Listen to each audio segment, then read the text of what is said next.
Alrighty. Welcome everybody to the City Council meeting tonight. We just went into closed session. I'm going to have the City Attorney report out any reportable action. Thank you, Mayor. The City Council has reconvened from closed session with no reportable action taken. Great, thank you. Good evening. So tonight we're going to conduct, I'm on agenda item number 4A, to conduct a public hearing for the fourth public hearing of 5 for transition to districts based on City Council elections. Before I open it up, I'm just going to ask staff just to give a little bit of an overview of this topic, and then we'll go ahead and open up for public comment. Good evening, Council. The purpose of this public hearing is to receive input from the City Council and the public regarding our draft maps. This is our fourth public hearing of 5 for transitioning to district-based City Council elections. Tonight, our demographer, Doug Johnson, is here, and he'll be going over through the PowerPoint and be here to answer any questions. We do have all of the maps for consideration against the back wall. And they are included in the agenda packet. The goal tonight is to select a preferred district boundary map and to determine the preferred sequence for district-based elections. With that, Council would open the public hearing, hear public comment, and decide amongst yourselves. Great. So we'll go ahead and open up for the public hearing. Anybody that wants to address the City Council on this issue can come up, and I think they've got a 3-minute time period. Thank you. And please introduce yourself when you come up. Thank you. Good evening, Council. My name is Linda Heichman Belle, and I'm a married mother of a school-aged child who attends McAuliffe Middle School. My family has been residents of Los Alamitos for 6 years.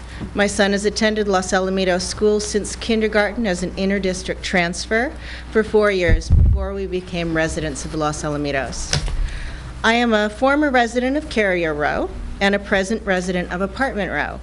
With all due respect to my fellow residents of Carrier Row and Apartment Row who have come before the Council to advocate in favor of district-based elections, I am here to provide an opposing viewpoint. It's unfortunate that this conversation has to occur at all, as it is a blatant attempt by a Malibu attorney to retaliate against the city for an unrelated matter. But the Council has its hands tied and must deliberate and make a decision about the format of elections going forward. At no time as an inter-district transfer, resident of Carrier Row, or resident of Apartment Row, have I ever felt that the city has been unresponsive to the needs of any neighborhood. As a Carrier Row resident, the police department responded promptly to a safety issue when my husband's car was totaled. The fire department responded promptly to a call we made when we thought there was a fire in our neighborhood.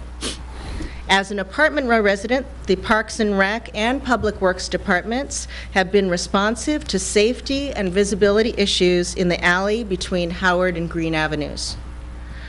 Los Alamitos is a place not only where we all live, but we send our kids to school here, we patronize businesses here, we attend doctor's appointments here, we participate in community events here. Many of these activities occur not in our home neighborhoods, but in other parts of Los Alamitos.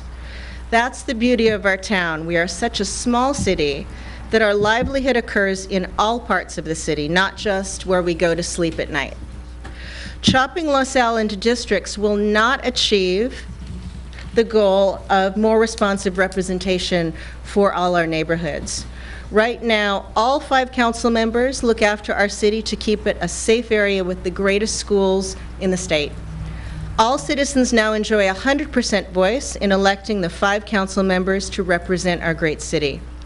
If elections become district-based, then all residents will only have 20% voice in electing 1 council member.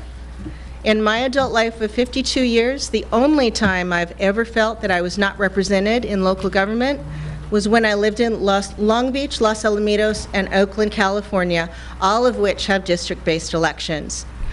I send a challenge out to my fellow residents of Apartment Row and Carrier Row. Run for council. Participate in a commission or a committee. Help out with parking, help with traffic, help with city planning. Thank you. Thank you. Thank you.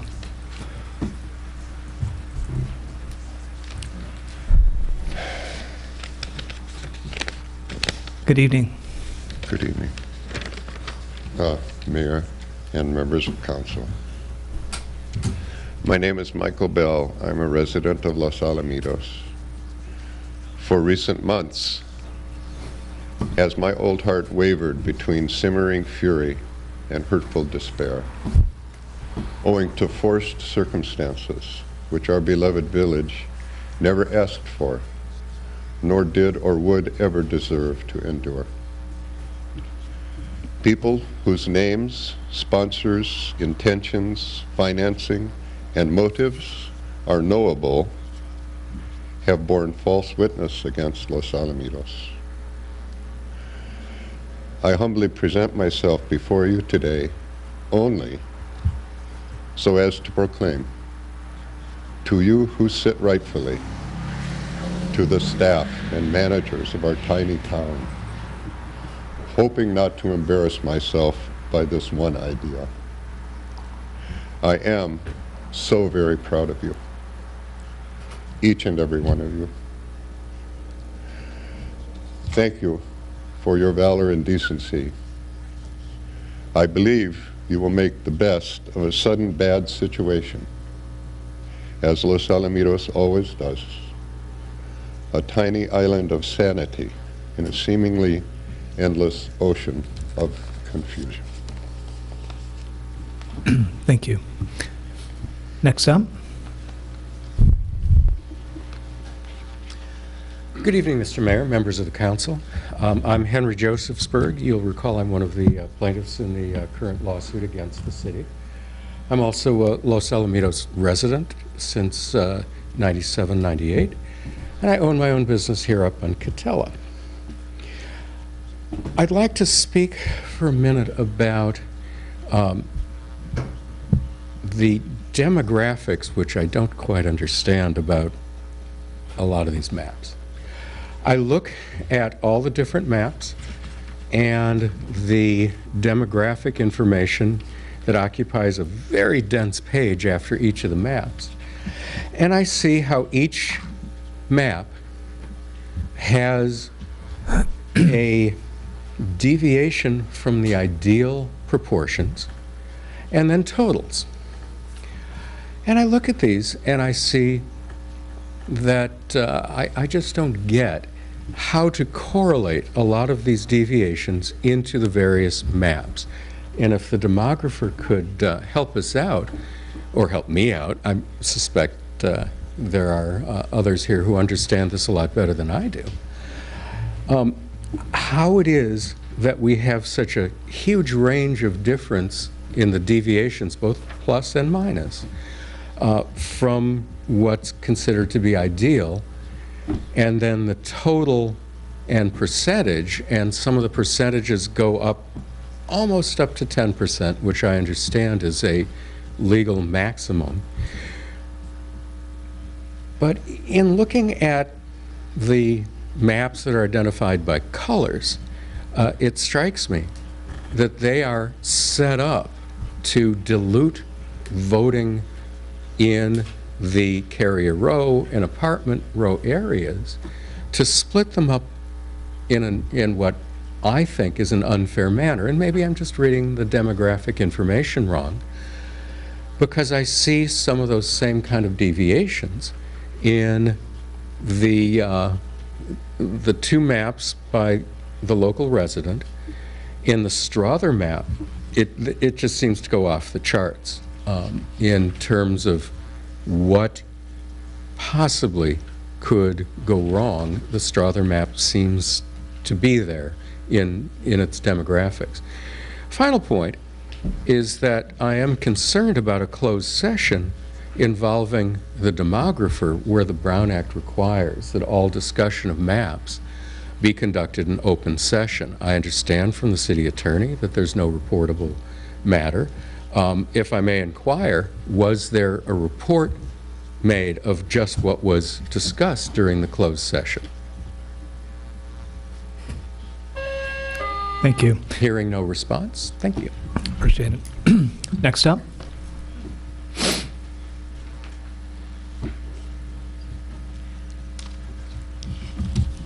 Mayor and council members, Good evening.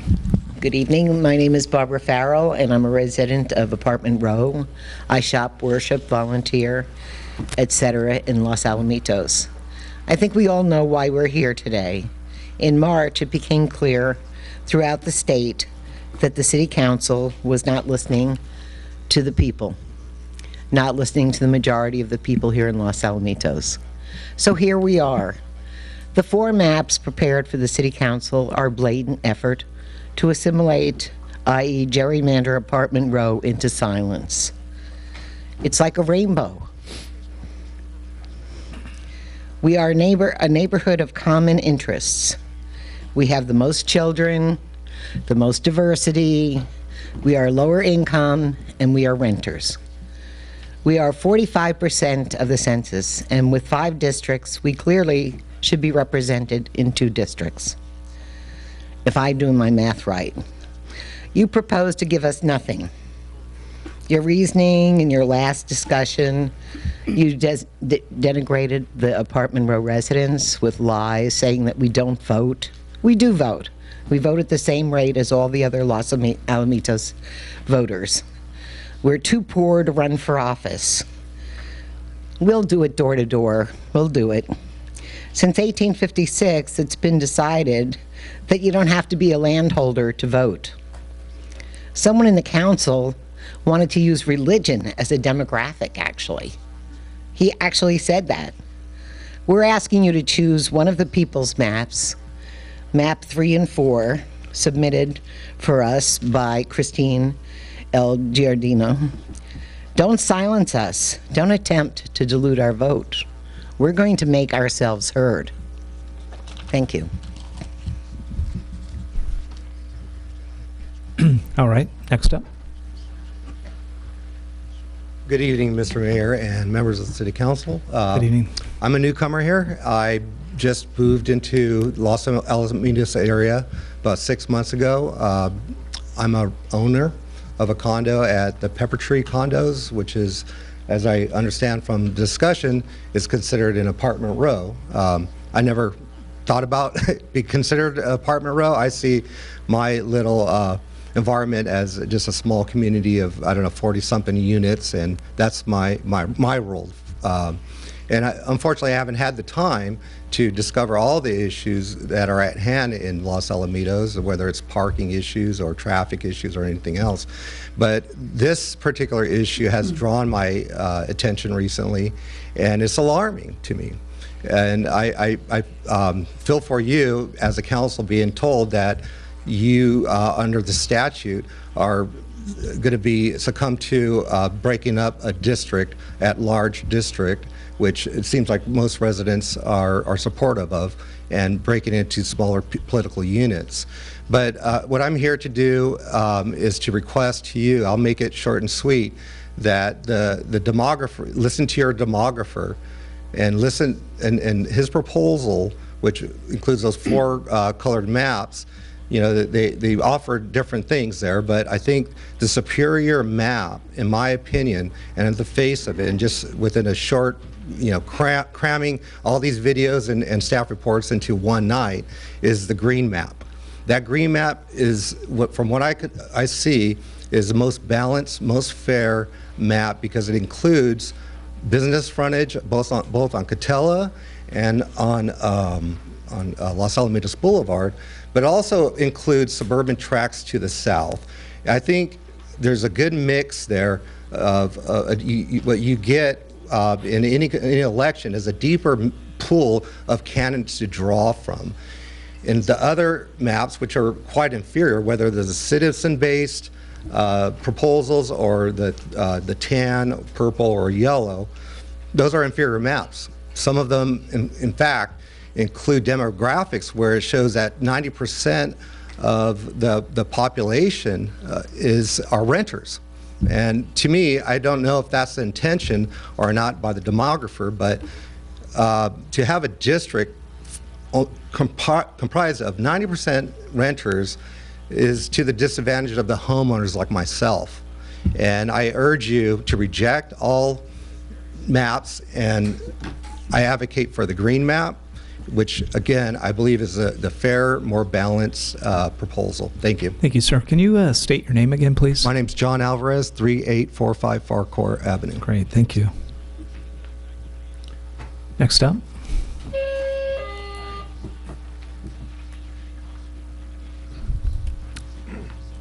Good evening. Good evening. I am Philip Save, a 48-year resident of College Park North. I am one of the 13 Los Alamitos citizens who signed a letter addressed to you. The letter urges you to adopt El Wari District Maps 3 and 4. These maps fully comply with the intent of the Voting Rights Act. For the apartment row neighborhood, the maps include districts 3 and 4, reflecting the fact that it has 45% of the population of Los Alamitos, and that the neighborhood has a unique community of interest with mostly renters, lower income, and educational levels, and higher ethnic diversity, and several local issues. The letter urges the rejection of maps 1 through 4, the green, the purple, the tan, and the yellow. 3 of these maps divide up the apartment neighborhood into 5 districts, and the 4th map divides it into 4 districts. The obvious objective is to dilute the votes of the apartment neighborhood. Therefore, these maps are making mockery of the Voting Rights Act. Now I understand that you are making this large redistricting effort to avoid a large expense of being sued. If you adopt one of the maps 1 through 4, you will still be sued for not complying with the law. Thank you. Thank you.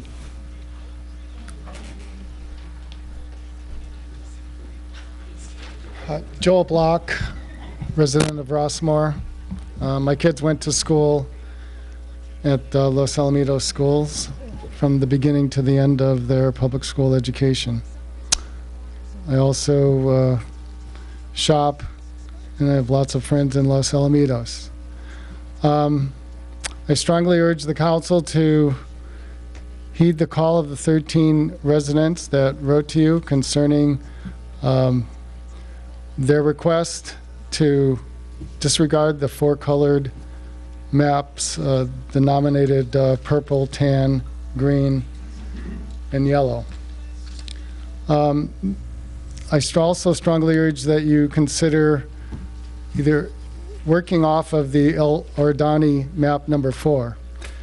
If you take a hard look at El Ordani map number 4, you'll notice that of all the options, that preserves the neighborhood character as outlined in the city's document, Location of Residential Neighborhoods.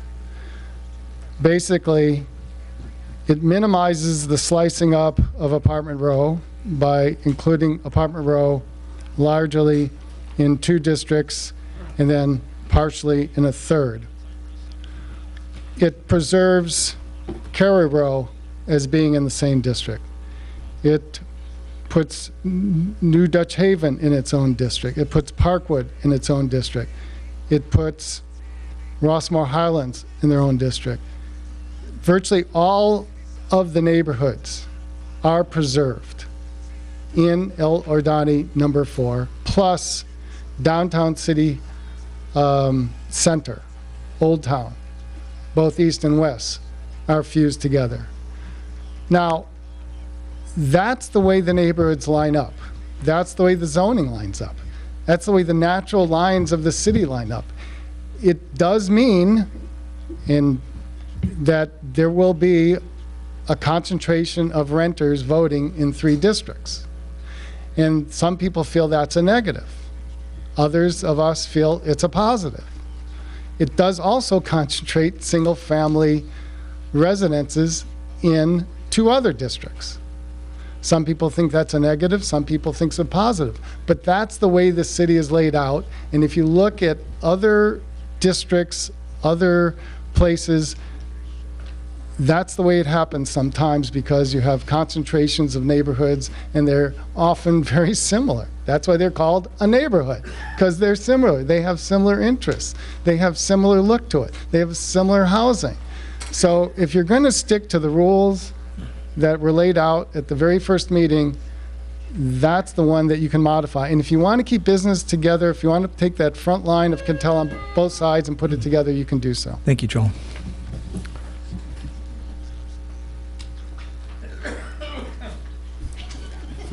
Good evening. Mr. Mayor, council members, my name is John Passanisi.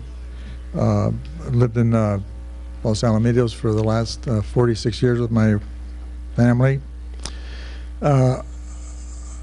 Looking at all these maps, I don't think we should have maps at all. I don't like the way we're going to be split up into districts. I think the council, the mayor, been doing a terrific job as is. I'd like to see us go on forward without the districts, if that's possible. And I think for all the complainers that complaining about one district or another, what we're doing, we're going to start to pit one district against another, as we see what's happening here with some of the people that come up and speak. So my take is to keep it as is, don't have districts, council people at large, and if people think that they're not being represented in their areas, that they should get someone to run in their district and support them and see if they can get better representation that way. But I think you guys are doing a great job as is, and I'd like to see it continue as we're doing right now without the districts. Thank you. Thank you.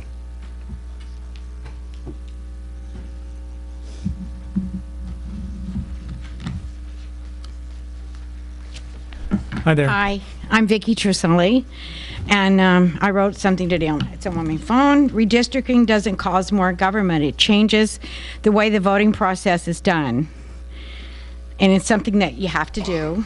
It's the law here in California. I live in apartment row. I moved to Los Alamitos in February 2018 from LA. I enjoy Los Alamitos and the area I live in, labeled apartment row. I do believe we need to elect someone from this apartment row to represent our city. People in apartment row are many nationalities and cultures, as is most of California. Contrary to comments made by certain individuals about people in apartments that they don't vote or low income and uneducated is not true. Also, just because someone can afford to buy a house in 2018 doesn't make them any less of a person than someone who owns their home. This is not 1950, it's 2018. Rental prices are very high as are home prices. Many of us living in an apartment actually did go to college, and there are those of us who have professional careers such as teachers, nurses, artists, etc., including retired fixed income people. I'm retired on a fixed income and a college graduate. I have become active in California politics. I believe we can change when we include apartment row as a viable community which includes many cultures and nationalities. However, because people didn't go to college or work in a white-collar profession doesn't make them any of a lesser person. We are all very important people in Los Alamitos. Inclusion of all in the voting process is important. Equality for all is my motto, get out the vote. We live together in a multiculturalism environment. We in apartment row can get out the vote. We also are not all Republican. There are many who live in the area who are Democrats. Equality and unbiased city election are important to include apartment row without dividing up this area on the map and keeping our neighborhood together as a voting community. Representation of all is for the betterment of the community of Los Alamitos. Thank you. Thank you.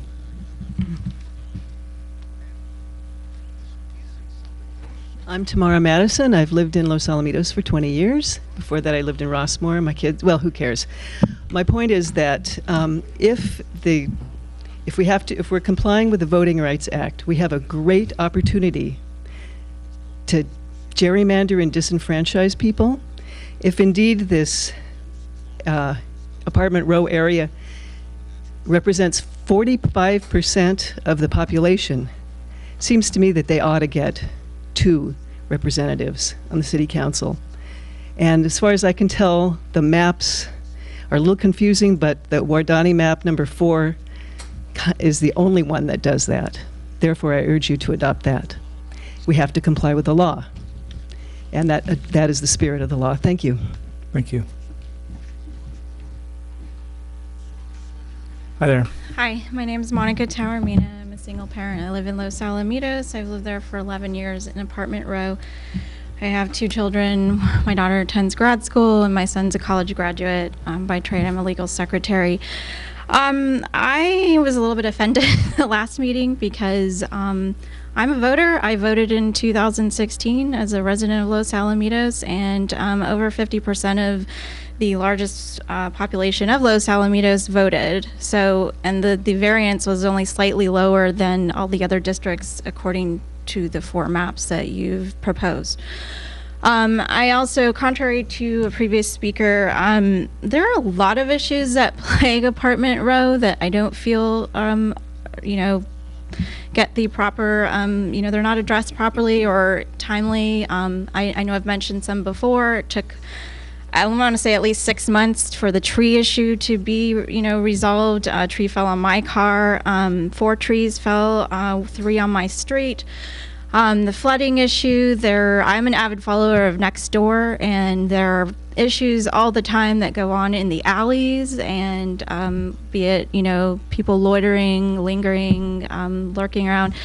Traffic issues with regard to Farquhar, and even in the alley behind Green where the new restaurant Mama's opened up. So I see these issues, they're ongoing and ongoing. I don't see where anything is really being addressed in the sense that they're improving, and with apartment row being split up according to your proposed maps into 4 or 5 different districts, I don't see how we can get proper representation. And the only thing I see is that only thing those maps tell me is that you guys are trying to dilute the votes. So thank you.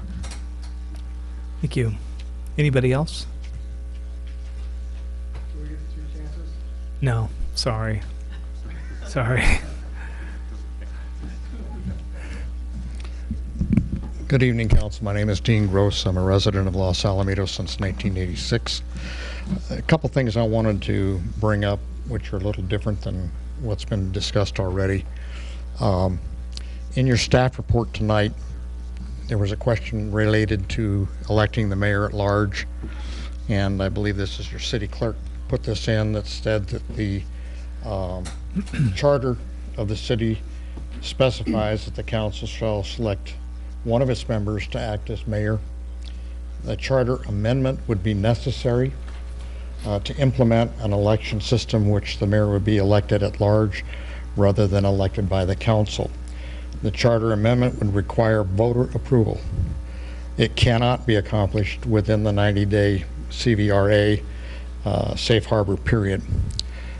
I find it interesting that you guys received a letter from Mr. Shankman, who's notorious for sending these kinds of letters to cities throughout Southern California, has targeted Los Alamitos because of a different issue that the city is engaged in, and it's clearly an attempt at extortion.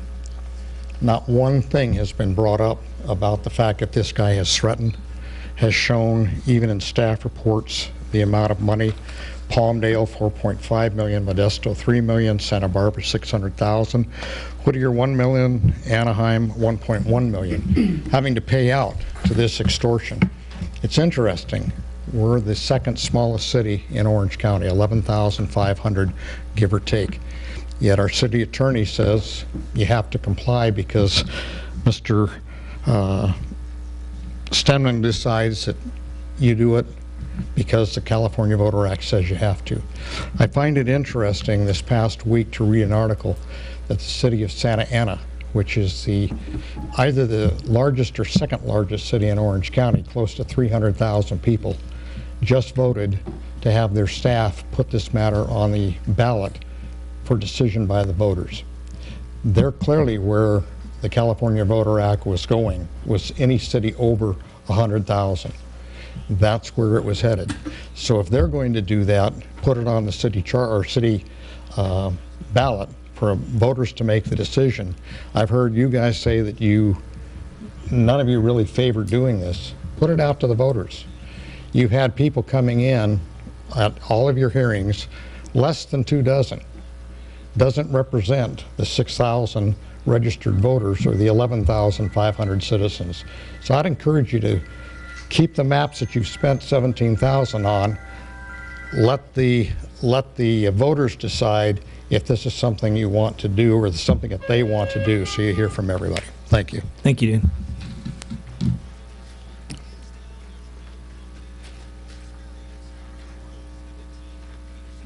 Anybody else wish to address the council on this issue? Okay, seeing none, I'll bring it back to the council. So at this point, I don't know if staff wants to make any other comments. There was a couple questions that did come through that I thought were kind of interesting. You know, one of the items that talked about, one of the comments about saying that we wanted to pick districts because of religion or something like that. I don't remember us ever saying that. But Mayor, that was me, and I was asking a question. Yeah. If religion is considered. It was the first meeting, and I was trying to learn the rules. Oh, okay. The speaker completely misquoted me. Okay. Thank you. Okay. No problem. Thank you. And then the question Mr. Josephsberg asked about the range of deviations and the total percentages. So maybe the demographer could kind of help lend some clarity. And, did you get the questions? I just want to make sure that you're clear on what his two questions were. Yes. So he was wondering why the deviations differ from map to map and why they're not perfectly balanced. And some of them do get up close to the 10% that is the maximum allowed. But if you look at the numbers of deviation in the second row, for example, the green map, which has a 7.62% deviation, which sounds high because it's close to 10. The deviation is 97 people over in District 3 and 77 people short in District 4. Now, as has been discussed extensively, you have lots of apartments with lots of people in census blocks. You have census blocks that are 100, 200, 300 people. So there's no way to hit the numbers exactly using census block populations. And these are as close as we can get in those various maps while achieving the other goals of each map. So while the percentages may get up to 7, 8, or even 9%, in reality, these are very tight deviations given when you're working with blocks of 100 to 200 people, you can't get smaller than 100 or 200 in those deviations. It's just what happens in small cities, unfortunately. Okay, great. Somebody made the comment that this seems like most citizens are supportive. Obviously, as city council members, we're at events and activities all week. 4th of July, we were over the base with 20,000 people. We don't know whether they're from Los Al or Rossmore or wherever, but I would tell you just as one council member, and I'm sure everybody could share, but I don't think directionally that that what we're hearing as council members that everybody is supportive. This is a very focused group that has an opinion, and they're exercising their opinion, and I think it's really helpful for us to get this. But I would say too, as council members, we have to kind of stay out in the community, and we actually hear a lot of different perspectives. So I would just put that out. Dean Gross, you had asked about putting it on the ballot. So city attorney or demographer, just a question. So let's say at the end of the 5 hearings, we come to a conclusion and then we say, hey, look, we want to put this on the ballot. This is a fair discussion to have in public. So there was a question brought up. Let's talk about that for a moment. One of you two please talk about this as a question or a theoretical, and what would be the response to that? Either one of you guys. So what's required under the California Voting Rights Act safe harbor provisions is that the council actually adopt an ordinance committing the city to transition to district elections within this 90-day period. The potential issue with choosing to move forward with a change that would require a charter amendment is that we can't possibly make that transition within the 90-day allotted period. So if council were to move forward with an action that requires voter approval through a charter amendment, the city would necessarily fall outside of that period and be subject to further exposure legally. Yeah, go ahead. Let me just add to that, just on the specific reference to Santa Ana. Santa Ana is in litigation, so every day that they're waiting for that election, that the plaintiffs' lawyers are running up fees. So you do have that choice, but you end up paying the plaintiffs. And Mr. Passanisi, you made a comment too about, hey, we like it, let's keep it, we appreciate that. I think a lot of us share that sentiment. I think the safe harbor thing that, and again, I'm just going to keep repeating stuff because even for us, we struggle with whether we're being able to keep track of all the rules. But, by us doing these 5 hearings, by us taking a position, getting input, making a decision, this safe harbor thing is a big deal, because if we can get it done by the next hearing, which is our 5th, the person that's suing us that got the $4.5 million and all that amounts that has been going up and down the state getting a lot of money, that he is capped at $30,000. That is the safe harbor.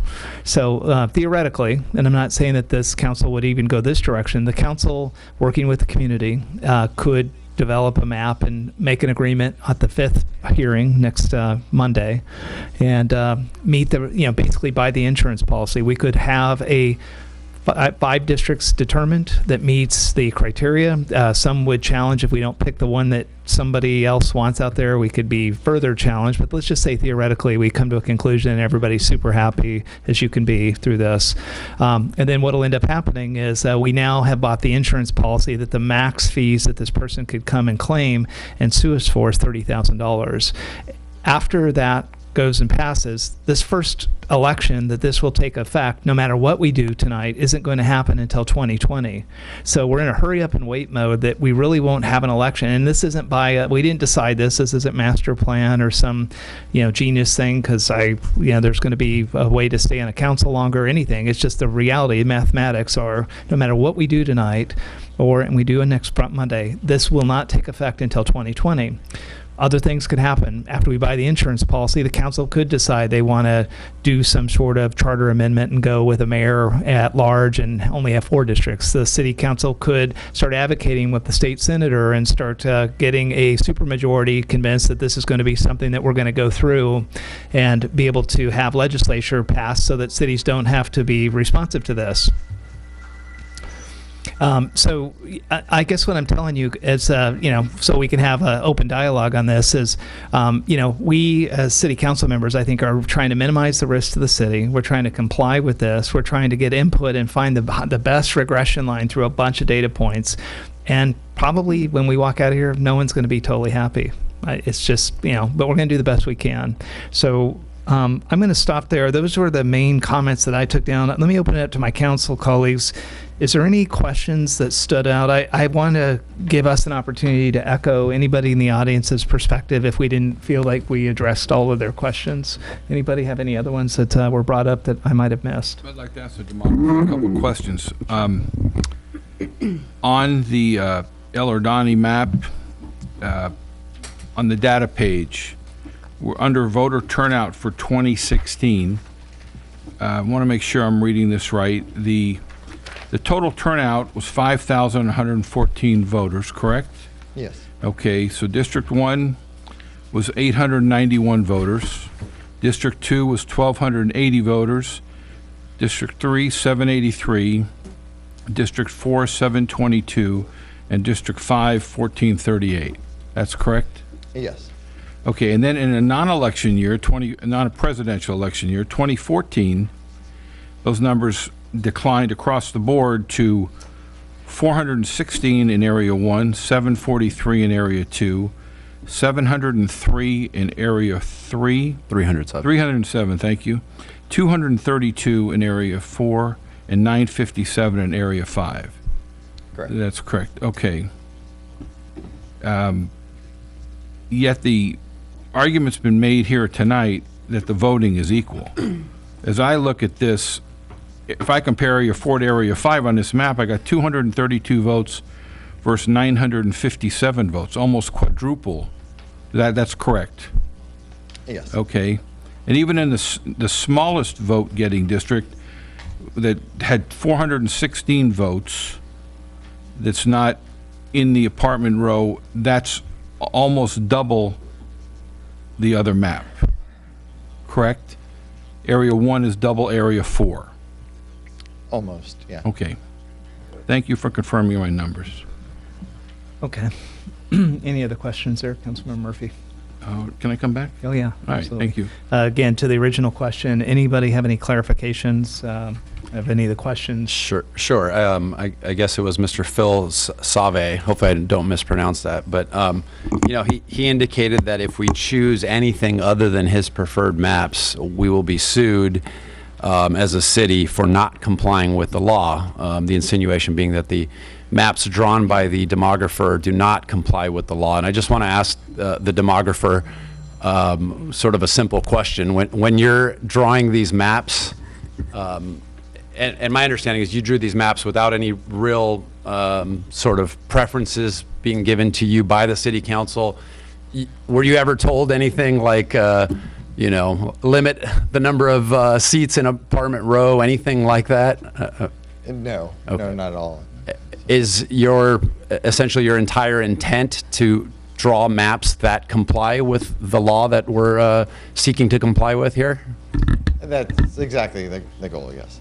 Okay, that's it. Thank you. Okay. Yeah, Councilmember Hasselbring. So we've been an at-large city since our inception. Any registered voter in the city of Los Alamitos can run for any office. City clerk in 2014, how many candidates were there from apartment row? There weren't any. In 2016, how many candidates from apartment row? There were none. Okay, thank you. Okay. Mayor Pro Tem Questions, do you have any questions? Maybe just a statement or two. I think when I hear some words about gerrymandering, I think I'll go back to what Council Member Churko said and ask the demographers that we had no input into the way the maps are kind of shaping up.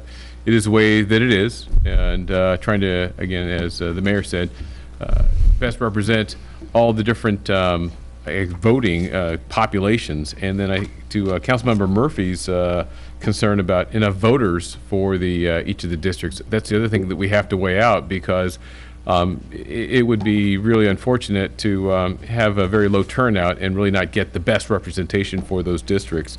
So I think, understand that there's some concerns. Again, gerrymandering, I think that'd be the further thing on from my mind. It's not something that we've gone out with any intent to do. So I think for the members of the public that are thinking that, I can just say we had no intent of trying to fix that.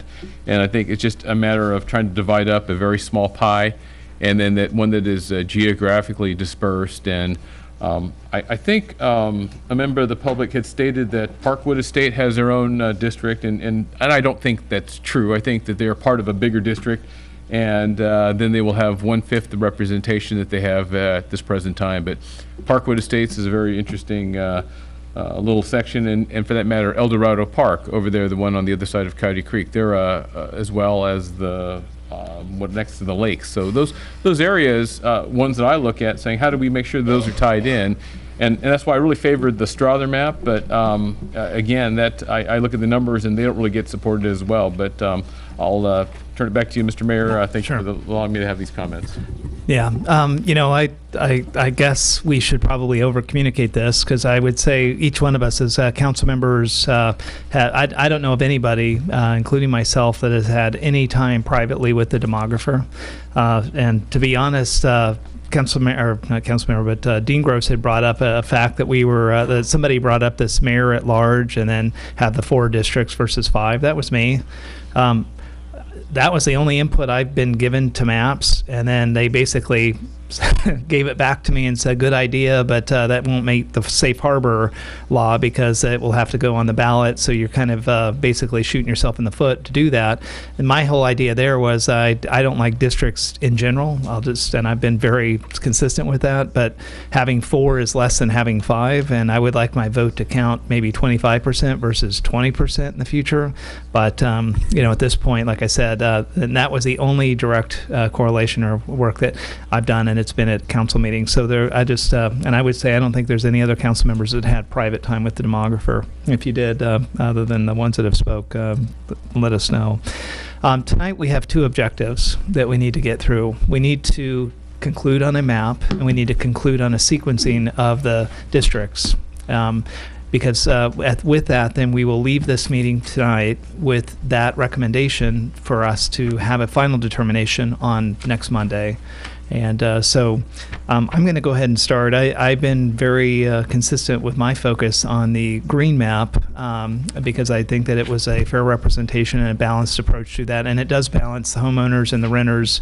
It's a consistent way of being able to get some representation across the city, but it basically balances in more of a portfolio approach. And so I'm going to start there. I would also start by saying that I think from a sequencing perspective, if you look at this, we need to be really careful that no agendas are unfolding up here as council members. I'm probably the least affected as having an agenda because I'm termed out.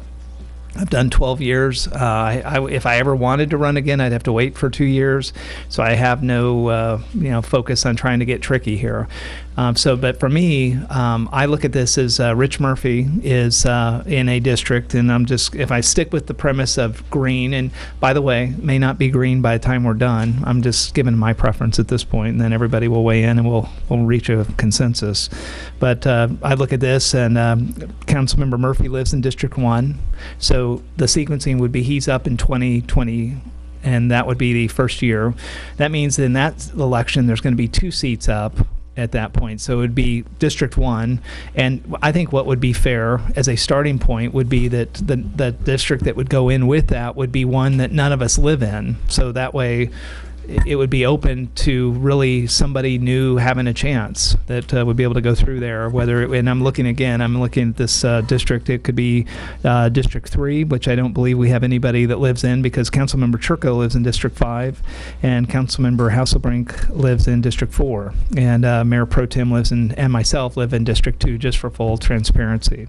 So I'm starting the discussion. I'm recommending we start with green, recommending a sequence of 2020 at Districts 1 and 3, and then 2, 4, and 5 would be 2022, and that's a starting point. And with that, I will turn it over to the rest of the council. Who would like to go next?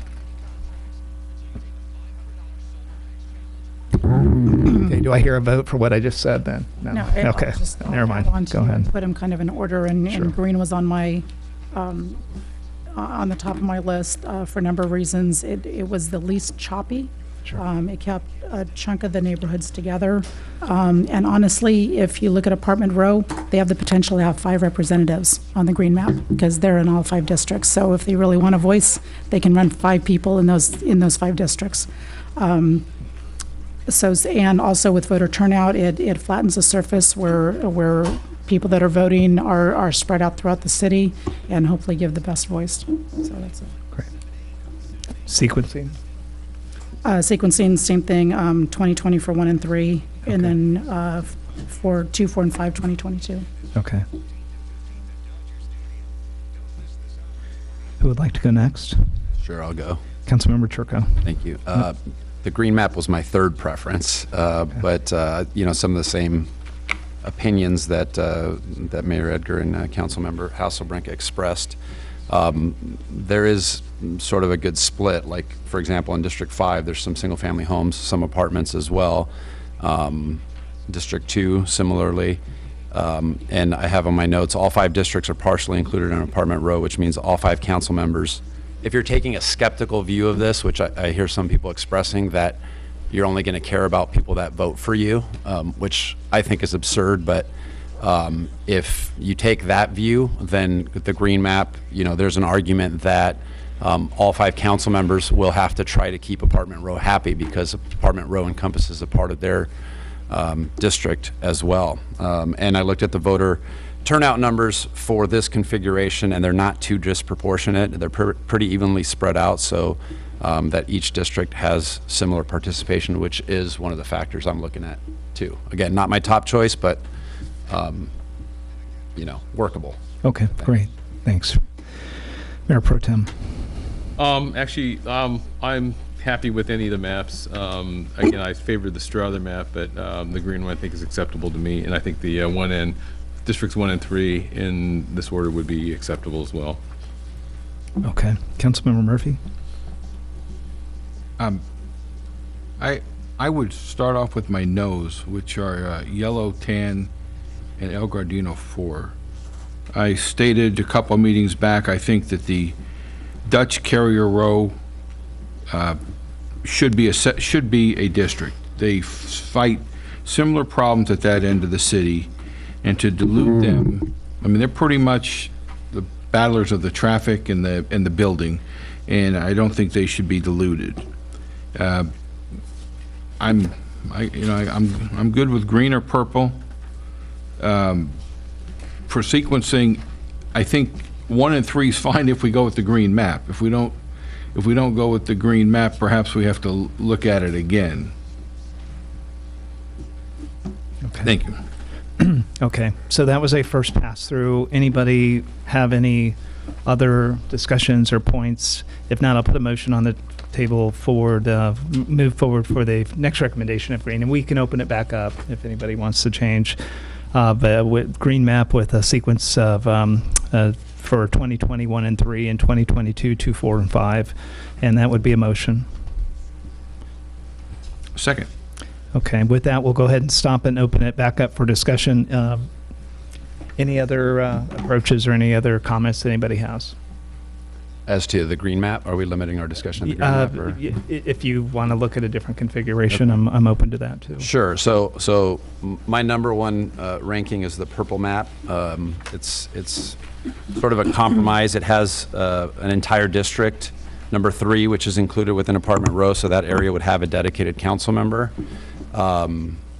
However, that district did have somewhat low historical turnout if you're looking at 2014, but that did improve with the presidential election in 2016. District 4 and 5 on the purple map seem to make sense geographically to me. And District 5 in particular is totally contiguous and includes mostly single-family residents. So I didn't see any big problems with this configuration. Okay. Any other comments or feedback?